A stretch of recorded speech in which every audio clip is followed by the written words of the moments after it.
Hey, I think we're live, Trina. How about that, Scott, again? Yeah. As I always try and start these episodes or these shows, good morning, good afternoon, good evening, wherever you happen to be, because you have a worldwide audience. And nowadays it appears like you have a worldwide message as well, don't you? Scott, I don't know how this little girl from Ohio ended up in the heart of so many things right now, in the heart of the world food crisis, in the heart of the Korean situation, and in the heart now of the whole Middle Eastern situation, having worked in Egypt. So I'm going to try to talk very briefly in these 15 minutes about all three of these things. Oh my gosh. I think we want to start out with the food situation because this is a rare day, Scott, and you had some pictures for that, didn't you? This is Organic Consumers Association, probably one of my longest membership organization that has so much good stuff about so many relevant issues that are under the, not just food or not just organic food, but it could go many places on this site, Organic Consumers Association. So I recommend that you look into it. And today is World Food Day. October 16th every year is called World Food Day. And this is Regeneration International, the ones who are really behind World Food Day. This is a marathon day. In the East Coast, where I live, of the United States, this starts at 1 in the morning in the Southern Pacific Islands. And they had farmers from around the world, small farmers who are using probably mostly rather sustainable practices. Most people don't realize that 70% of the world's food still comes from people who own 10% of the world's land. That's these people. And for this last 3 years, they've been having this marathon on this World Food Day. That's called the People's World Food Day and People's Food Summit. And so you can get on it still today. If you get on it before like 10 or 11 at night tonight, you can get on and see where it's at this point. Then they have special pullouts from these talks from different places of the world, some specific ones after that. So if you missed today, you can still get some of this on either Regeneration International or its sister organization, Organic Consumers Association. And I really love these people. And food is one of my major works with the question of genetic engineering, the very dangerous stuff of genetically engineering food and other things. So now we're back at home base here, and you'll see behind me my hands picture, which is very relevant to everything that's been going on for me these days. But we have another picture here that puts us straight into the refugee question and what's going on in Gaza. I painted this in 1958, folks. My gosh, can you believe it? And it's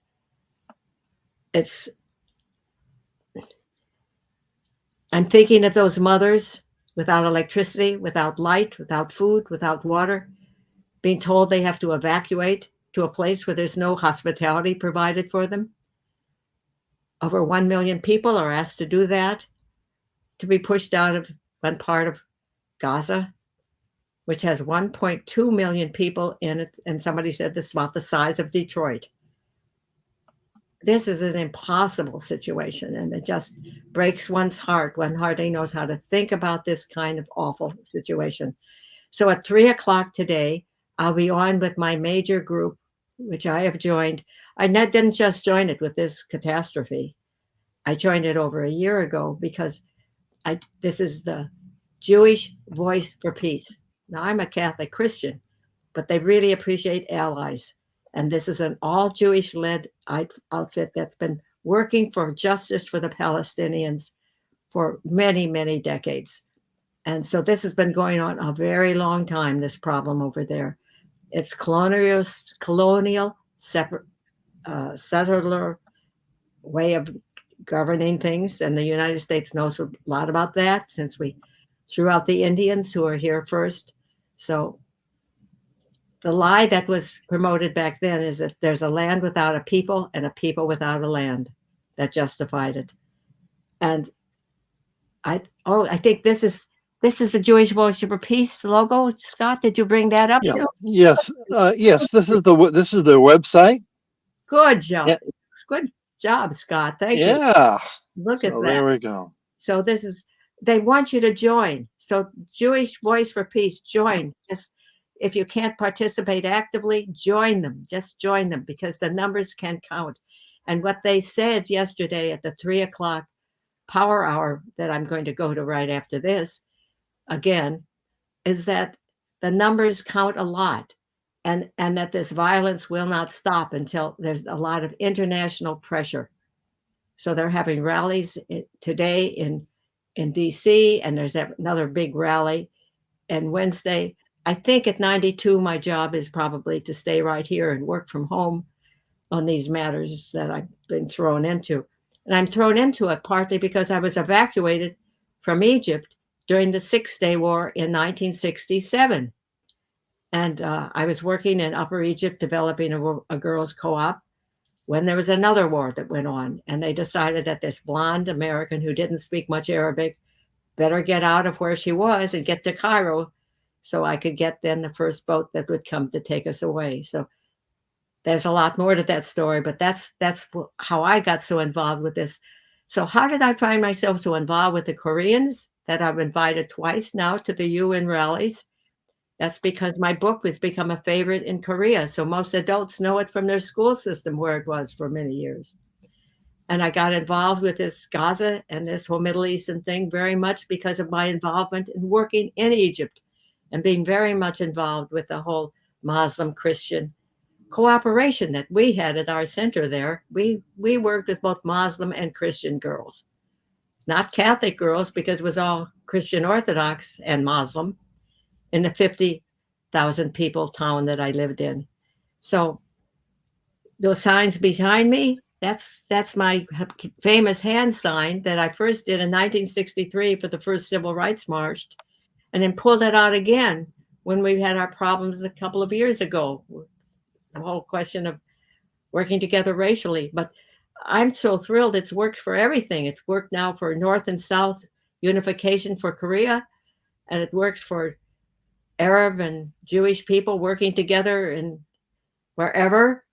And gosh, I feel like God has given me a couple of artistic things that still are relevant today.